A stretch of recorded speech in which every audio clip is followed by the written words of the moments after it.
Good morning, distinguished guests. A warm welcome to you all. This is Chetna Surti from Bombay Chamber of Commerce and Industry, your host for the day. Internationally recognized Gen Z and millennial keynote speaker Ryan Jenkins once said, Gen Z doesn't want to adapt to the workplace must adapt to Gen Z. For decades, HR has focused on onboarding employees to fit existing systems, but now the newest generation entering the workforce is flipping the script. They expect flexibility, purpose, and constant feedback. They want work that aligns with their values, not just a paycheck. The challenge and opportunity for HR is clear. This isn't about managing Gen Z. It's about redesigning the workplace so that the talent of today and tomorrow can thrive. And the organizations that move first will define the future of work. It is in this background that Bombay Chamber has organized today's HR conclave on the topic HR Kinetic Leadership in the Age of Gen Z. To begin with the proceedings, may I request Mr. Sandeep Khosla, Director General, Bombay Chamber, to deliver the welcome address. And over to you, sir. Established in 1836, Bombay Chamber is a legacy institution created by 7 British pioneers and 3 Parsis. Starting with John Skinner, the founder and first chairman of the Chamber, and Narayan Dandekar, our first Indian president, the Chamber has been shaped by exemplary leadership from esteemed multinational organizations. The Bombay Chamber has spearheaded Mumbai's transformation, pioneering milestones like India's first railway line, 1853, the India Postage Act, 1854, trade standardization, arbitration systems, and has initiated cultural events like the Kala Ghoda Festival. Over the years, the Chamber has organized conclaves, webinars, seminars on various trending topics. Our flagship Shipping Conclave is a highly anticipated industry event that brings together key stakeholders, including representatives from the ministry. The Chamber's DEI Awards has become an industry benchmark for excellence in diversity and inclusion. Our signature events, including AgriCorp, bring together agriculture stakeholders, while others focus on mutual funds, insurance, banking, sustainability, CSR, governance, and HR. Through the Young Bombay Forum's Thought Leadership Series, industry luminaries share their journeys, inspiring the next generation of business leaders. The Chamber's Foundation Day and AGM feature distinguished speakers. Through its events, the Chamber has helped handhold its vast MSME membership base in their corporate journeys. The Chamber also makes various representations to the government, including pre- and post-budget memorandums. The Chamber hosts trade delegations from various countries and meets with consul generals from different consulates to discuss collaborations. The Chamber also works on international projects with multilateral agencies. To prepare and groom future leadership, the Chamber conducts mentoring and training programs and also offers platforms for venture capitalists, angel investors and startups to meet and connect. Industrial site visits are another avenue for showcasing industry best practices in sustainability and CSR. The Chamber's centrally located office premises also offers a high-tech, well-equipped conference along with office cubicles and workstation facilities available on lease. The Chamber's publications, including the annual Economic Outlook and Sustainability Surveys, the bi-monthly Bombay Chamber Connect, and its innovative themed desk calendar, are eagerly awaited each year. The Chamber also offers services like Certificate of Origin, Labour Advisory Services, Arbitration and Mediation and Visa Recommendation Letters for members. As we move towards a Viksit Bharat by 2047, the Chamber will continue to be a beacon of light for the industry.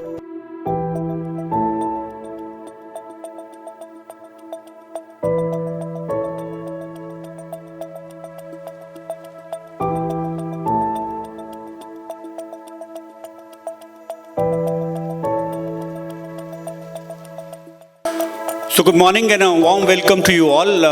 I thought we will start with what Bombay Chamber does. Of course, very, very difficult to capture everything which we've done in the last 190 years in a short 2-minute film, but we just try to give you a glimpse of what the chamber has been doing. Any new concept which comes in, any new bill which comes in, Bombay Chamber is one of the first to ensure that that is broken down for our members. On December 19th, last year, we completed 190 years. In 190 years, we've had 190 presidents. And by the way, as you all would have seen that, this was started by 7 Britishers and 3 Parsi gentlemen. And every time I can't resist but say that, our HR committee is headed by a Parsi gentleman, and that's why we are so successful. So one of the first persons I met when I joined the chamber in 2020 was Adil, and he just asked me as to how many years have you completed. So this has been 6 years, and it's been a journey where we've just evolved as a chamber. You saw some of our presidents, the who of the corporate world, and that helps us in maintaining our standard every year as to what we do. So this year's HR conclave would obviously talk about a lot of challenges which are happening and how the Gen Z is supposed to deal with all this. Incidentally, as for the topic, even a voiceover is AI generated. So, the Bombay Chamber is always upfront with what's happening in the world.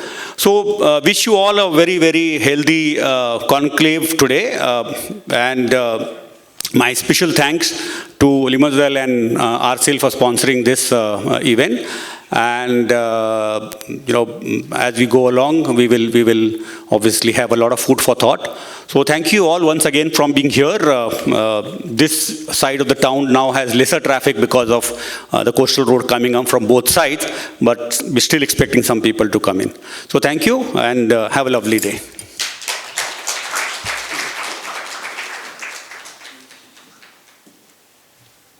Thank you, Mr. Khosla. Now may I invite to the dais Ruhi Pandey, Chairperson HRM Committee, Bombay Chamber, and Group CHRO and CMO, Serentica, Rezonia, and Sterlite Electric, to set the theme of the conclave. And over to you, ma'am.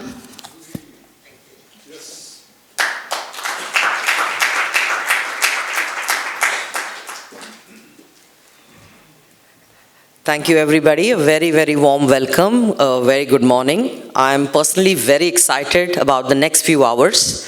We have a wonderful line of speakers, and what an amazing topic, Gen Z. And as Sandeep was setting the theme, he was welcoming us all. I was thinking about, a 190-year-old institution with so much of legacy. But at the same time, we are today discussing a new phenomena or a new concept about Gen Zs in the workforce.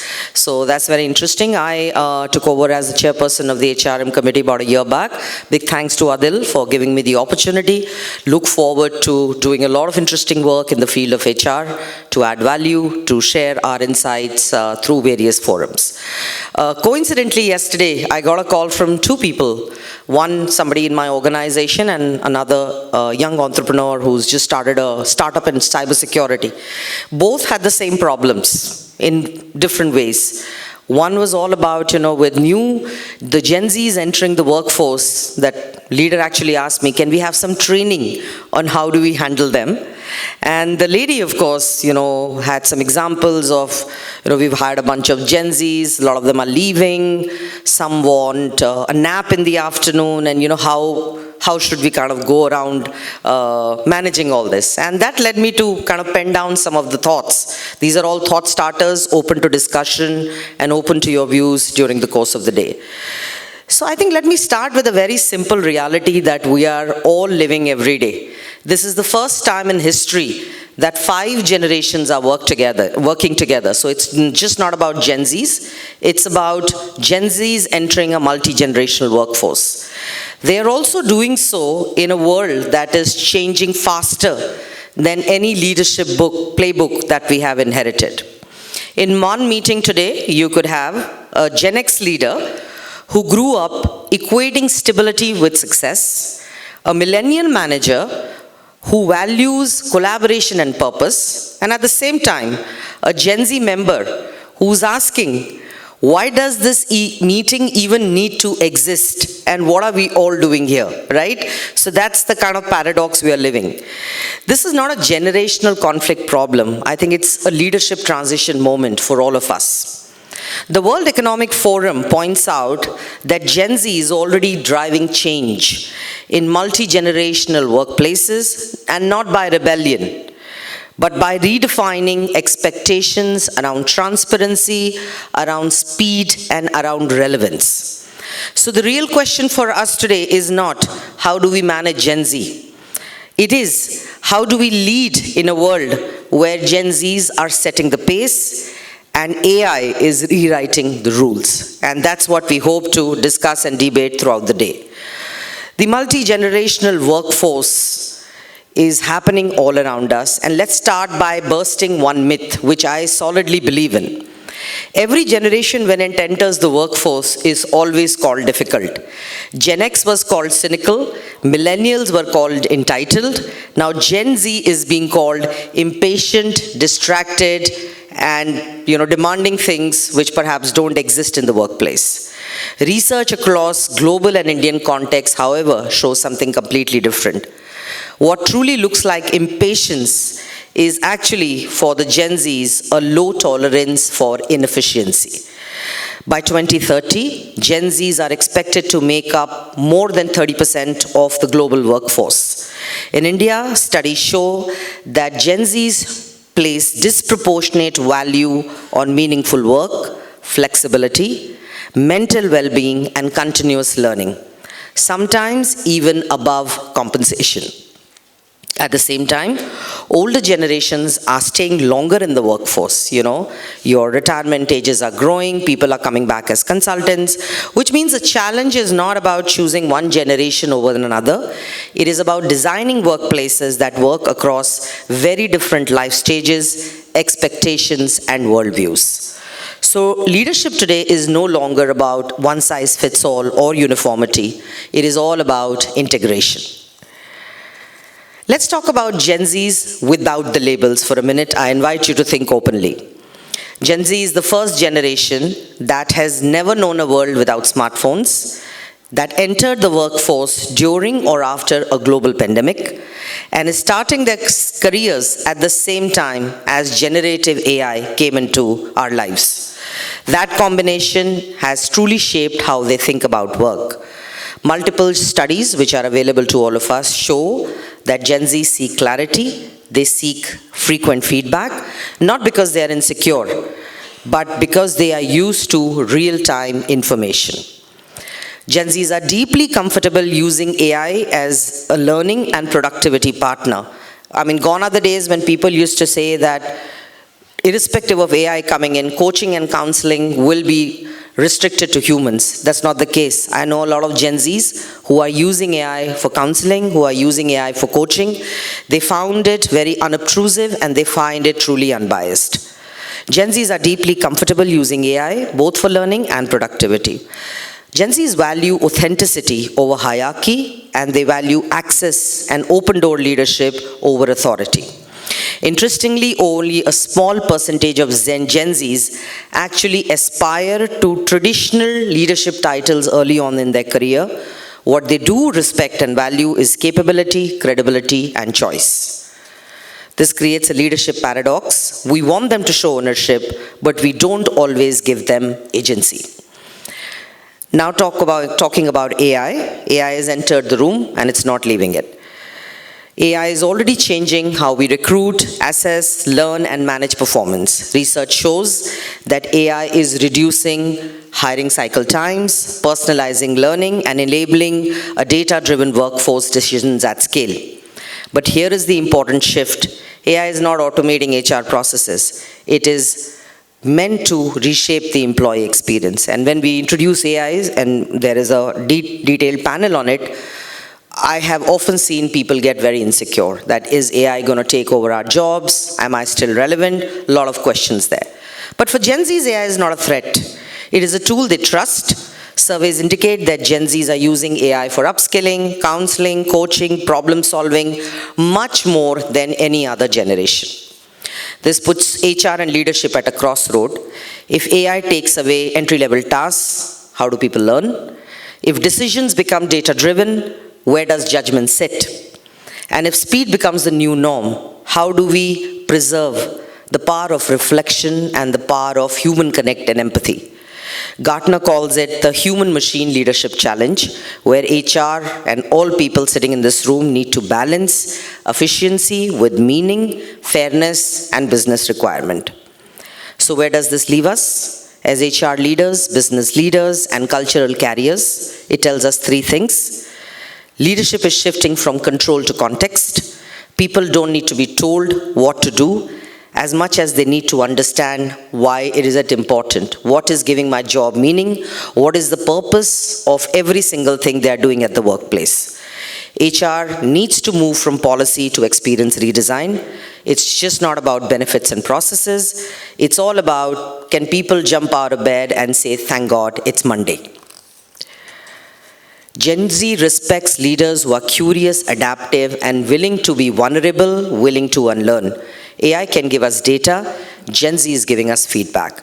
The question is, are we listening or are we defending? Let me leave you with the final few questions and start the proceedings for the day. As our leadership models redesign, currently they are designed for stability or are they designed for change? Are we modular enough to adapt to and leverage this ongoing disruption? Do our systems reward presence or do they reward outcomes? Are we ready truly for this cultural change? If Gen Z is watching how we use power today, what really are we teaching them about leadership, purpose, and business? So with those few thoughts, which sets the theme for the day, I welcome all our participants and the leaders who are going to proceed and have these meaningful discussions. Thank you all for being here.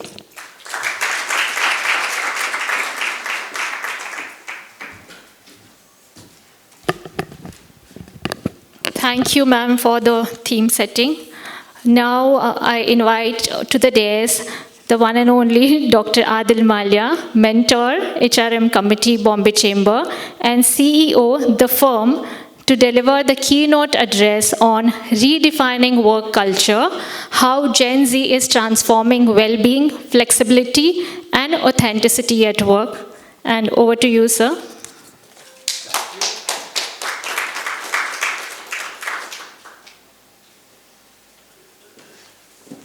So good morning, ladies and gentlemen. Indeed a matter of great pleasure for me to be out here.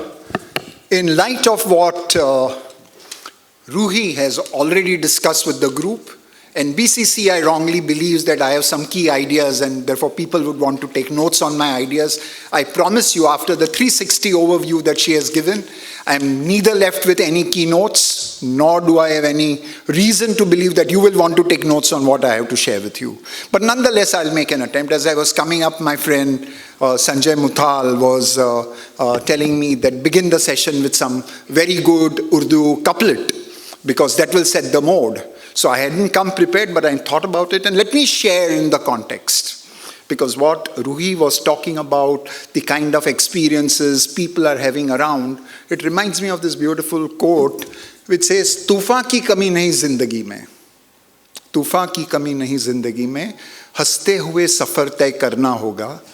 जो मिले हैं ज़ख्म सफ़र राहों में उसे ज़िंदगी का तजुर्बा समझना होगा लाख ज़ख्म खाने पर भी हर ज़ख्म नया ही होगा तजुर्बा चाहे कितना भी हो हर तजुर्बा नया ही होगा." Much as we look at the world and believe that we have got experience of managing people over a period of time, the experience of managing Gen Z is a totally unique experience, and we will make a great blunder of trying to replicate our styles of management that we learned trying to handle the earlier generations the same way that we would want to generate and manage Gen Z. And therefore, unless we really get deep insights into what this generation is all about, and really over a sustained period of time, not the last 2 years, 3 years of research done, it is only then that we will be able to decide organizational strategies which will be able to help us cope with the changing environment. When the winds of change are happening, you cannot shut off the winds of change by trying to shut off the sashes of your windows. If you shut off the sashes of your windows and believe that the winds of change can be blocked, you're fooling yourself. And that is why when the winds of change are happening, they bring along with them very, very exciting situations. The Chinese have a very beautiful greeting. Whenever the old meet the young, they say, may you live in exciting times, because the new world is going to bring in exciting situations. But actually, if you go into the deep of it, it is actually a kind of a curse, because when the young Chinese go to the old Chinese and taunt them that you don't really know what new technology is about, you don't know what you are going to miss in all this, the old Chinese tell the young Chinese, may you live in exciting times, for son, you don't know the kind of pains that you are going to face. So may you live in these exciting times. And that's the kind of real messaging which got misunderstood and quoted by everybody in books saying, may you live in exciting times. In fact, the situation that is changing is so much more different, and Ruhi was rightly identifying some, reminds me of yet another quote, Sanjay. It says, अब रंजिशों से उलझने का बनाए रखिए हौसला, क्योंकि बदलती हवा ही करती है चिरागों का फैसला.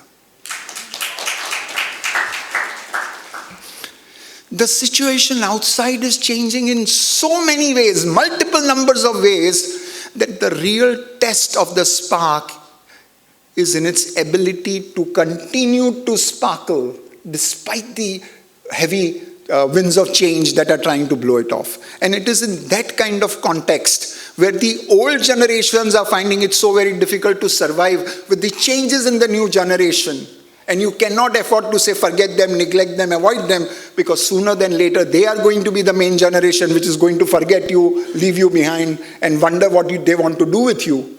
In that situation, what are the cultural changes we are going to make? And I have a few thoughts, and the idea of giving you this keynote was that today when you will hear lots of people, speakers and panels coming, you will have to push these panels and speakers to tell you what you want to hear. Otherwise, the tendency is to keep giving you same thing that they would have possibly spoken for the last 10 years on different generations and different experiences, changing generation Y to generation Z. But push them into saying what you really have questions in your mind, so that you go back home with real-time experiences of what you really want to learn from these situations. What changes in the new code is what Ruhi has already said as to what do they want, how do they get motivated, what do they value, how are things different for them. Leaders in several organizations, and we offer a lot of consultancy to so many companies, they have found that the leadership plays a very, very critical role in the organization's readiness to be able to evolve a culture which is enabling to the performance of Gen Z. The leader's role is to create that environment and the culture in which the new environment is going to be supportive for the potential of this new generation of people who are going to come, so that it continues to create multiple times the value that it is supposed to create in the new context, considering the kind of potential it is bringing onto the table. They have to define the norms, they have to define what will work and what will not work, and most importantly, how in the new environment there will be happiness and flourish both at the same time, when Gen Z is going to be working initially under multi-generational situations and thereafter solely by themselves, because at some point of time Gen Z is going to be the predominant generation which is going to be leading the business organizations of your companies and things like that. What is the greatest blunder I see companies making today? The greatest blunder is introducing piecemeal programs, piecemeal systems. They will adopt some, you have applied AI somewhere in your organization. Okay, let me come and do that. And I believe that introducing that one singular system is going to be readying the organization for Gen Z. I will try to understand insights. Oh, they like to come at this time. Why don't you have meetings now at 1 o'clock in the afternoon instead of 11 o'clock in the morning? Because people come only at that time in the day. And I believe that is called readying the organization for that reality. Do not make the blunder of introducing unintegrated systems, processes, and programs which you believe are representative of the new generation when you are trying to alter and modify and bring into your organization a new culture which is going to be the enabling environment in which they will be able to explore and get value out of the potential they are bringing on table. And therefore, the most important thing that you as a leader can do is the process which we consultants call the filtration process. Every human being, as you know, has got 9 systems: circulatory system, respiratory system, blah, blah, blah, whether you're a small child or you're a large, you're a big human being or you're a muscular bodybuilder. Every human being has got 9 systems. Every organization also has 9 systems, whether you are a small organization or a large organization. Order to remittance, new product development, quick market intelligence, etc., etc. So there are 9 systems which every organization has to work if it is a value-creating organization, whether it's a small company or a large company. When you develop an enabling environment which makes the organization ready for the new generation to come in and start giving you the results, you have to understand what are the deep insights of the new generation that is coming into the workforce, and how do you filter each of these subsystems which run the organization, and then see how to integrate those subsystems to be able to deliver value with the insights of the new generation, their behaviors and their expectations, so that collectively the integrated system can create value. Don't commit a blunder of introducing one random system, one best practice that you heard someone say, one particular tool which you saw someone using, and believe that you are going to ready the organization for that reality. And if you do that, it's going to fail. I don't want to take much more time. I would like to close by saying, who has to do it? You will have to do it. After all, who is mandated as a leader to do it? And they said that, can I just desire and will it happen by its own? Has someone to put in the labor, or can I just every day in the morning keep murmuring in my departmental meetings that I want to bring in the new system? So there's a very beautiful quote with which I will once again end. It says, ख्वाहिशों से नहीं गिरते फूल दामन में, ख्वाहिशों से नहीं गिरते फूल दामन में, वक्त की साख को हिलाना होगा. You will have to do something to make it happen. ख्वाहिशों से नहीं गिरते फूल दामन में, वक्त की साख को हिलाना होगा. कुछ नहीं होगा अंधेरों को डरने से, अपने हिस्से का दिया खुद ही जलाना होगा. Do it for your own company. Thank you very much. I wish you good luck.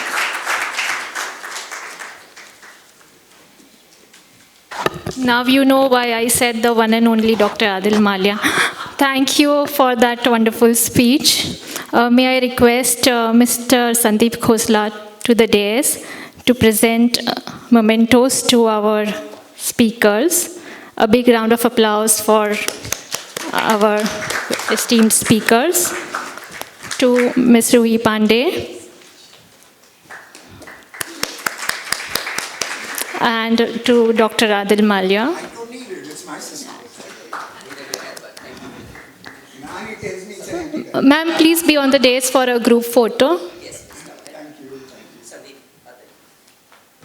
They are the driving force behind this HRM committee and, of course, the other committee members.